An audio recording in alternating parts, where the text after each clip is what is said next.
উত্থাপনের জন্য অনুমতি প্রার্থনা করছি। এটা কমিটিতে না দিয়ে সরাসরি পাশ করা এত তাড়াহুড়া কি জন্য, তারও কিন্তু কোনো জাস্টিফিকেশন আমরা দেখছি না। দয়া করে আইনটা পাশের জন্য সহযোগিতা করলে আমরা এগিয়ে যাব। এইটা অল্প সময়ের মধ্যে আমাদেরকে যদি এভাবে বলা হয় যে আপনাদের তো সুযোগ আছে, আপনারা এটা সমালোচনা করেন, এটা সংশোধন আনেন, এটা আমাদের পক্ষে কিভাবে সম্ভব? আমি সালাউদ্দিন আহমেদ, স্বরাষ্ট্রমন্ত্রী, মাননীয় প্রধানমন্ত্রীর পক্ষে দেশের আর্থসামাজিক উন্নয়ন দ্রুত ত্বরান্বিত করিবার লক্ষ্যে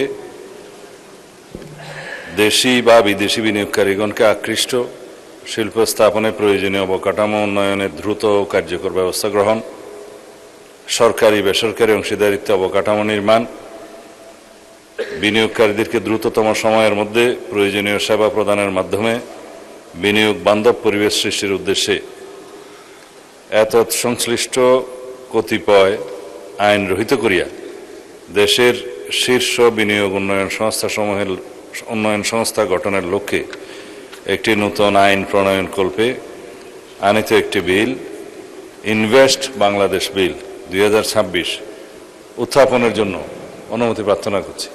ধন্যবাদ মাননীয় স্পিকার। ধন্যবাদ মাননীয় মন্ত্রী, আপনি বিলটি উত্থাপন করুন। কি আপত্তি? আমরা একজনকে নিতে পারি। কে আপনারা দুইজনের মধ্যে ঠিক করেন? মিস্টার নাজিবুর রহমান। জি, ধন্যবাদ মাননীয় স্পিকার। মাননীয় স্পিকার, এই আইনটা যেভাবে আমাদের মাননীয় স্বরাষ্ট্রমন্ত্রী বললেন, আমরা দেখছি এই আইনের মাধ্যমে 6টি পূর্ববর্তী আইনকে রহিত করা হচ্ছে, একই সাথে 2টা প্রতিষ্ঠানকে বিলুপ্ত করা হচ্ছে। আমরা একটু দেখেছি, আজকে এটা দেয়া হয়েছে, আপনি 3 দিনের বিষয়টা কন্ডন করেছেন, কিন্তু বিষয়টা হলো মাননীয় স্পিকার, আমরা দেখলাম 9 জুলাই এই আইনটি মন্ত্রিসভায় পাশ হয়েছে, আজকে 15 জুলাই, 6টা দিন চলে গেল। এর মধ্যে আমাদেরকে এই 3 দিনের যে নোটিশটা দেওয়ার কথা ছিল, ডকুমেন্টগুলো দেওয়ার কথা ছিল, দেওয়া হলো না, তার কোনো জাস্টিফিকেশন কিন্তু পেলাম না। 4টা আইন রহিত করা হয়েছে। এই 4টা আইনের সাথে এই আইনের যে পার্থক্যের যে টেবিলটা, এটাও দেওয়া হয়নি। তারপরে এই আইনটা আজকে দেখছি অবিলম্বে পাশ করার একটা কার্যসূচি রয়েছে। এটা কমিটিতে না দিয়ে সরাসরি পাশ করা এত তাড়াহুড়া কি জন্য, তারও কিন্তু কোনো জাস্টিফিকেশন আমরা দেখছি না। এটা যেহেতু একটা বড় বিষয়, 4টা আইন রহিত করার বিষয় রয়েছে, 2টা প্রতিষ্ঠান বিলুপ্ত করার বিষয় রয়েছে, আমি আপনার কাছে অনুরোধ করব, আপনার মাধ্যমে মাননীয় মন্ত্রীর কাছে, দায়িত্বপ্রাপ্ত মন্ত্রীর কাছে যেটা অনুরোধ থাকবে, এটাকে আইন সংক্রান্ত যে স্থায়ী কমিটি রয়েছে সেখানে প্রেরণ করা হোক, এটাকে যাচাই বাছাই পূর্বক পরবর্তীতে আমরা পাশ করি। এত তাড়াহুড়ার কোনো দরকার আছে বলে আমি মনে করি না।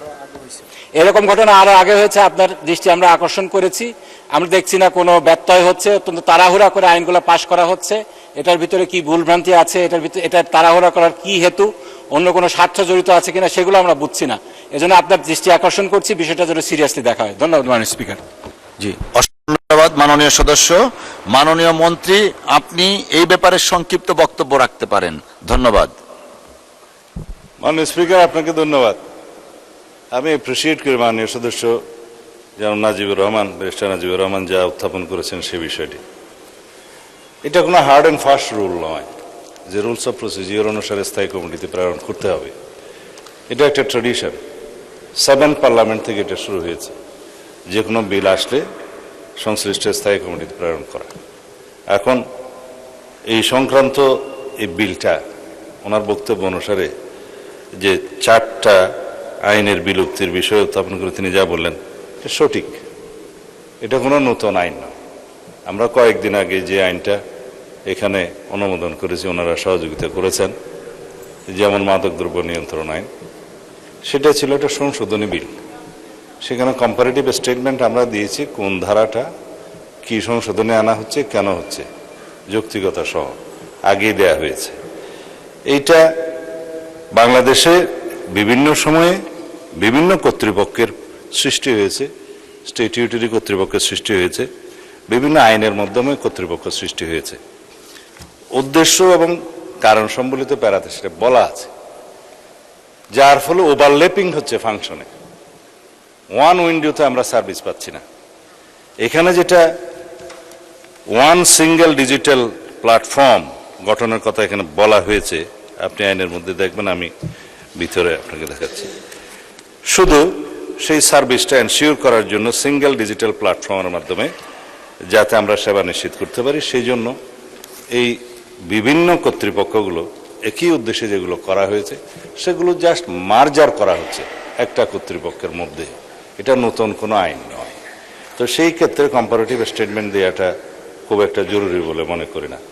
মাননীয় সদস্য যেটা বলেছেন যে আমরা স্টাডি করতে পারি না, ঠিক, কিন্তু আমাদের এখানে যে কাগজটা আছে, আমরা অর্থ বিল হিসেবে এটা যেহেতু বিল এখানে এনেছি, মাননীয় রাষ্ট্রপতি আমাদেরকে অনুমোদন দিয়েছেন 14 তারিখে। ক্যাবিনেট মিটিংয়ে এটা 9 তারিখে অ্যাপ্রুভ হয়েছে, এটা সত্য। তার আগেও আরেকবার ক্যাবিনেট মিটিং হয়েছে, সেখানে আমাদের কিছু অবজারভেশন ছিল। পুনরায় পরীক্ষা নিরীক্ষা করে পরবর্তী ক্যাবিনেট মিটিংয়ে এটা স্ক্রুটিনি করে রিফাইন্ড করে অনুমোদন করা হয়েছে। পার্লামেন্টে আমরা আরো আগে আনতে পারলে খুশি হতাম। আজকে আপনারা এই অধিবেশনের সমাপ্তি ঘোষণা করবেন, রাষ্ট্রপতি অনুমোদন দিয়েছে বলে জেনেছি। মাননীয় বিরোধী দলীয় নেতা, প্রধানমন্ত্রী, মাননীয় সংসদ নেতা বক্তব্য রাখবেন। এই বিলটার মধ্যে যদি জটিল কোনো বিষয় থাকতো আমি নিজেই প্রস্তাব করতাম যে এটা স্থায়ী কমিটিতে প্রেরণ করা হোক, এখানে স্ক্রুটিনি করে সবাই মতামত দিবেন। এটা একটা মার্জার। এখানে উল্লেখই করা আছে আপনার বিলের 66 রহিতকরণ এবং হেফাজতকরণের আর্টিকেলের মধ্যে বাংলাদেশ অর্থনৈতিক অঞ্চল আইন 2010, বাংলাদেশ সরকারি বেসরকারি অংশীদারিত্ব আইন পিপিপি যেটা আমরা বলে থাকি আইন 2015, বাংলাদেশ বিনিয়োগ উন্নয়ন কর্তৃপক্ষ আইন বিডা নামে যেটা অধিক পরিচিত, এবং ওয়ান স্টপ সার্ভিস আইন। এগুলো লক্ষ্য এবং উদ্দেশ্য একই। এইখানে আমরা সবগুলোকে মার্জার না করলে ওভারল্যাপিং অফ ফাংশনস মানুষের ব্যবসা বাণিজ্য ইজ করা চেয়ে ডিফিকাল্ট করে ফেলায়।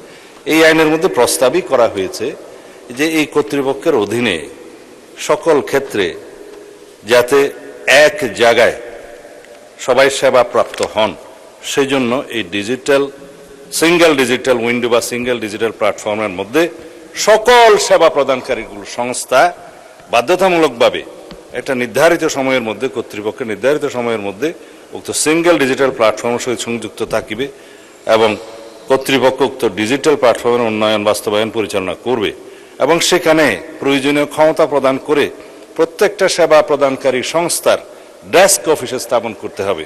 সেখানে প্রয়োজনীয় ক্ষমতা প্রদান সাপেক্ষে উক্ত সংস্থার এক বা একাধিক কর্মচারীকে নিযুক্ত করতে হবে, যাতে 1 ঘন্টার মধ্যে একই সাথে একই উইন্ডোতে একই ছাদের নিচে একই অফিসে সমস্ত সেবা প্রদান করে বাংলাদেশের বিনিয়োগ পরিস্থিতি উন্নয়ন করা যায় এবং বৈদেশিক এবং দেশীয় উন্নয়নকে ত্বরান্বিত করা যায়।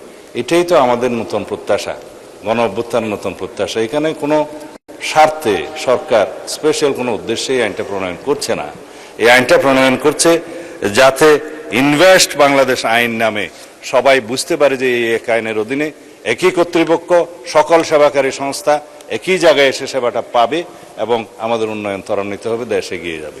আমি অনুরোধ করব মাননীয় বিরোধী দলীয় সকল সদস্যদের, মাননীয় বিরোধী দলীয় নেতাকে, এই আইনটা আপনারা দয়া করে আজকে যতটুকু আলোচনা করার দরকার এই উত্থাপনের পরে তো একবার আপত্তি দিতে পারেন, আবারও বিলম্বে বিবেচনার জন্য যখন গৃহীত হবে সেই সময়ও বক্তব্য দিতে পারেন, সংশোধনে যদি থাকে তখনও বক্তব্য দিতে পারেন।